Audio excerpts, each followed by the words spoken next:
Hello everybody, my name is Barry, and this video we're gonna do a comparison between these two amazing mice, the Razer Viper Mini, which cost around $40 and released in 2020, and the Logitech G305, which cost around $48 and released in 2018. The first thing that we're gonna compare first is the shape and build quality of these mice. The Razer Viper Mini features a more rigid plastic material with no wobbly or rally parts, but this material for me is more prone to getting sweaty. In shape, it has an ambidextrous design with slightly flared sides. If you have smaller hand, you can use it on any grip style, but for medium or larger hands, you will likely change your grip to a fingertip grip style for better comfort. On the G305 design, features a more traditional rounded shape, resembling a classical gaming mouse design with a slightly round handbag for palm support. On the build quality, I noticed that the body shell is not well adjusted and feels like a rattled part that I feel every time I put on my palm while gaming. As for the Razer Viper Mini, if you have small hand, you can use it in any grip style that you want, because it almost has the same dimensions as the Razer Viper Mini. In the feed slice, the G305 uses a PTFE Teflon glide material that comes in our normal mouse, and although it feels good, it's nothing compared to the Viper Mini, where it uses a thick virgin grade PTFE that is the lowest friction material that a consumer can get. It glides well and smoothly. On the switches, the Viper Mini uses optical switches, which means there shouldn't be any issues like double clicking. They're rated to have 50 million clicks. The latency of them is very slow, so they feel very responsive, crisp, and lightish to actuate. Let's hear the sound test.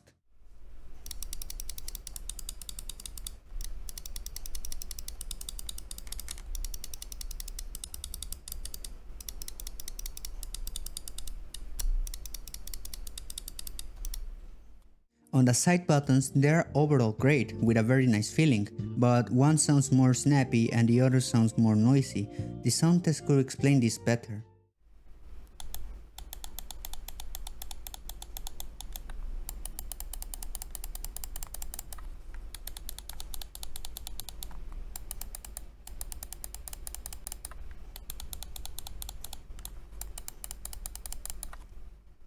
The scroll wheel has a nice grip, a fairly quiet scrolling sound, and feels sturdy with no wobble.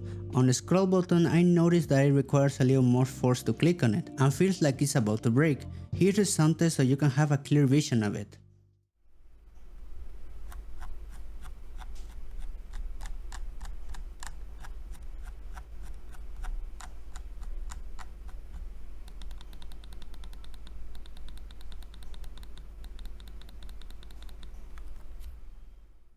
Now, on the primary switches of the G305, it uses a mechanical on-drum switch, which is rated to have a lifespan of 10 million clicks. This short lifespan could lead to some problems like double clicks. The feeling of the switch is clear with a sharp tactile feedback on the thumb press, which makes it very satisfying to click, but it sounds louder than the Viper Mini. Here's the sound test.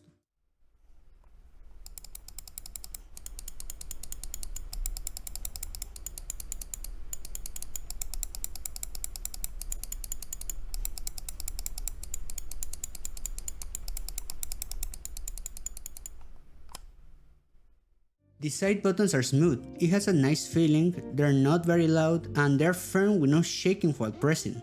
Here's the sound test.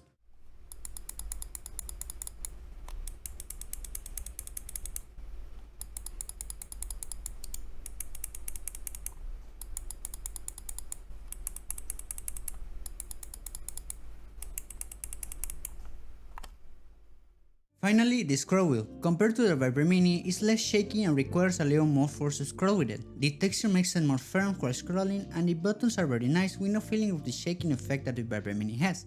Let's check the sound test.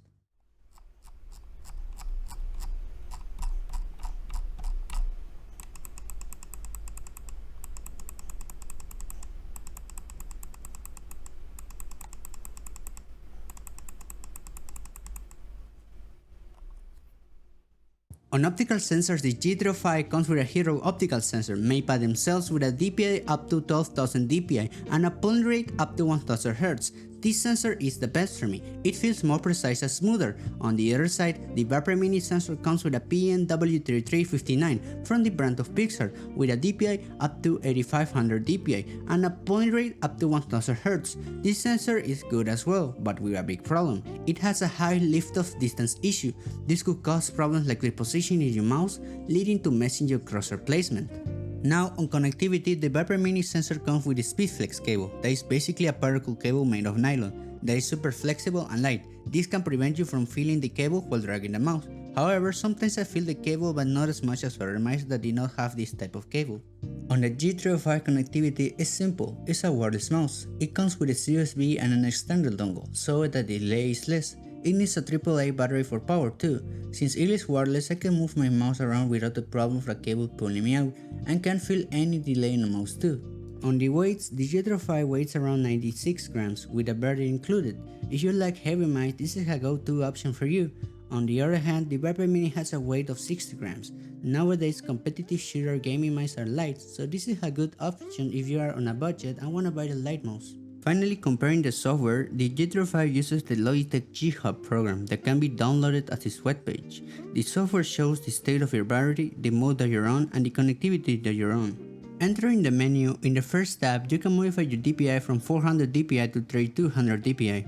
On the power mode, you can change up to 2 modes, the performance mode and the endurance mode.